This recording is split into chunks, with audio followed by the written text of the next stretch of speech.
మీ business ఏదైనా మీ ఊర్లో promotion చేయాలంటే అది సుమన్ టీవీతోనే సాధ్యం. ఇప్పుడే సంప్రదించండి. హాయ్ హలో నమస్తే, welcome to Suman TV.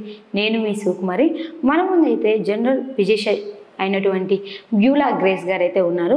So ఈ మధ్య చూసినట్లయితే వాతావరణంలో మార్పులు రావడం వల్ల fever, dengue fever, malaria fever ఎక్కువ వస్తున్నాయి. సో ఇవి రాకుండా ఎలాంటి జాగ్రత్తలు తీసుకోవాలో మేడం మాట్లాడి తెలుసుకున్నామా? నమస్తే మేడం. నమస్తే. ఈ రోజులో చూసినట్లయితే వాతావరణంలో కొంచెం చేంజెస్ వచ్చాయి మేడం. దానివల్ల కొంతమందికి ఫీవర్స్ ఎక్కువ వస్తున్నాయి, చిన్నపిల్లల నుంచి పెద్దవాళ్ళ వరకు. సో ఇలా రాకుండా ఉండాలంటే ఎలాంటి జాగ్రత్తలు తీసుకోవాలి? ముఖ్యంగా మనకి మలేరియా ఫీవర్లు, డెంగ్యూ ఫీవర్లు అవి రాకుండా ఉండాలంటే ముందు మనం అవి దేని ద్వారా వస్తాయంటే దోమలు కుట్టడం ద్వారా వస్తాయి. సో మనం చుట్టుపక్కల మన పరిశుభ్రాలన్నీ నీట్గా ఉంచుకొని ఎక్కడ కానీ మరుగు లేకుండా ఎప్పటికప్పుడు క్లీన్ చేసుకుంటూ నీటి నిల్వలు ఉంచుకోకుండా ఇంట్లో ఉన్న తొట్టులో కానీ అట్లా నీళ్ళు ఎప్పుడు నిల్వ ఉండకుండా ఎప్పటికప్పుడు మనము ఎండబెట్టుకొని మళ్ళీ పట్టుకుంటూ ఉంటే దోమలు అనేటివి ఎక్కువ రాకుండా ఉంటాయి. అంటే ఇప్పుడు మనకి ఎక్కడైతే నీళ్ళు అనేవి స్టాగ్నెట్ అయి ఉంటాయి, ఆగిపోయి ఉంటాయి, అక్కడ మనం దోమలు అనేటివి దానికి ఆ ప్లేస్ అనేది బ్రీడింగ్ ప్లేస్ అనమాట. అక్కడ పిల్లలు గుడ్లు పెట్టి అవి మళ్ళీ పెద్ద అయ్యి అట్లా దోమలు వస్తాయి. సో దానివల్ల మనము ఎక్కువ మరుగు లేకుండా చుట్టుపక్కల పరిశుభ్రాలని శుభ్రంగా ఉంచుకోవటం వల్ల మనకి చాలా వరకు ఫీవర్స్ అనేటివి తగ్గుతాయి. దోమలు కుట్టకుండా మనము దోమతెరలు వేసుకోవాలా మేడం. ఈ డెంగ్యూ ఫీవర్ ఇలా వస్తుంటాయి కదా మేడం, అసలు ఇవి వచ్చే ముందు మనకి సిమ్టమ్స్ ఎలాంటివి చూపిస్తుంటాయి? ఫీవర్ వస్తుందండి, మనకి ఫీవర్ ఎక్కువ వస్తుంది.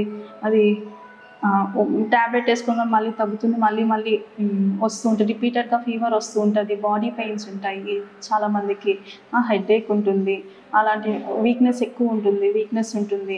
సో ఫీవర్ ఒక 5 days 6 days కన్నా తగ్గకుండా ఉంటే, దాన్ని బట్టి రిపీటెడ్గా వస్తూ ఉంటే మళ్ళీ చలి వణుకు అట్లా వస్తూ ఉంటుంది మలేరియా ఫీవర్కి అట్లాగా. అలాంటి సిమ్టమ్స్ అన్నీ ఉన్నప్పుడు మనం ఖచ్చితంగా ఒకసారి బ్లడ్ టెస్ట్ చేయించుకోవటం మంచిది. ఫస్ట్ మనకి ఈ ఫీవర్స్ అనేటివి రాకుండా ఉంటే మనం చుట్టుపక్కల పరిశుభ్రం నీట్గా ఉంచుకోవాలా.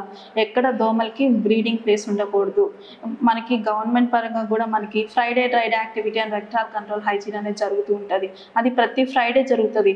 ఆ డే ఒక ముఖ్య ఉద్దేశం ఏంటంటే, ఆ రోజు మీ ఇంట్లో ఉన్న వస్తువులు, నీళ్లు నిల్వ ఉన్న డ్రమ్ములు కానీ తొట్లు కానీ అవన్నీ ఆ రోజు ఎండబెట్టుకోవాలి. ఆ రోజు ఫ్రైడే డ్రైడ్ అంటే ఆ ఫ్రైడే మొత్తము అవన్నీ ఎండబెట్టుకోవాలి. మళ్ళీ మీరు సాటర్డే అట్లా మళ్ళీ పట్టుకోవాలి. అట్లా వారానికి ఒకసారి మీ ఇంట్లో ఉన్న కుండలు కానీ ఎక్కడైతే నీళ్ళు ఓవర్ హెడ్ ట్యాంక్స్ కానీ అలాంటి ఎక్కడైతే మీరు నిల్వ ఉంటున్నాయో అవన్నీ ఎప్పటికప్పుడు క్లీన్ చేసుకుంటూ ఉండాలా. ఓవర్ హెడ్ ట్యాంక్స్కి అలాంటి వాటిలన్నిటికీ పైన ఉన్న సింటెక్స్ ట్యాంక్స్ వాటిలన్నీ ఖచ్చితంగా మూతలు ఉండాలా. దోమలు అనేటివి అక్కడికి వెళ్ళి బ్రీడ్ చేయకుండా మనం మొత్తం నీట్గా మూతలు పెట్టుకోవాలా. దోమతెరలు అవన్నీ యూజ్ చేసుకోవాలి. దోమలు కుట్టకుండా మ్యాక్సిమం చూసుకోవాలి. దానివల్ల ఈ ఫీవర్ సిమ్టమ్స్ అనేటివి మలేరియా కానీ డెంగ్యూ కానీ అలాంటి డిసీజెస్ రాకుండా ఉంటాయి. అంటే వాతావరణంలో చల్లగా ఉంటుంది కదా మేడం, చిన్నపిల్లలు ఎలాంటి జాగ్రత్తలు తీసుకోవాలి?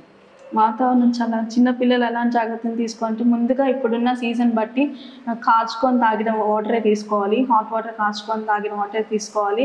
మంచి హెల్తీ ఫుడ్ అంటే వేడిగా ఉన్న ఆహార పదార్థాలే తీసుకోవాలా. మూతలు ఉంచిన ఆహార పదార్థాలే తీసుకోవాలా. ఎక్కువ ఈగలు వాడటం కానీ, వర్షాలకు ఎక్కువ వస్తుంటాయి ఈగలు వాడటం కానీ, అలాంటివి లేకుండా ఉండేటట్టు ఫుడ్ తీసుకోవాలా.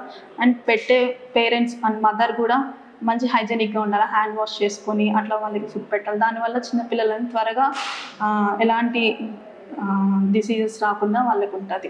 Okay, thank you madam. So చూసారు కదండి, చిన్నపిల్లలైనా పెద్దవాళ్ళైనా డెంగీ ఫీవర్ కానీ మలేరియా ఫీవర్ కానీ రాకుంటున్నారంటే ముందు మన ఇంటిని శుభ్రంగా ఉంచుకోవాలి.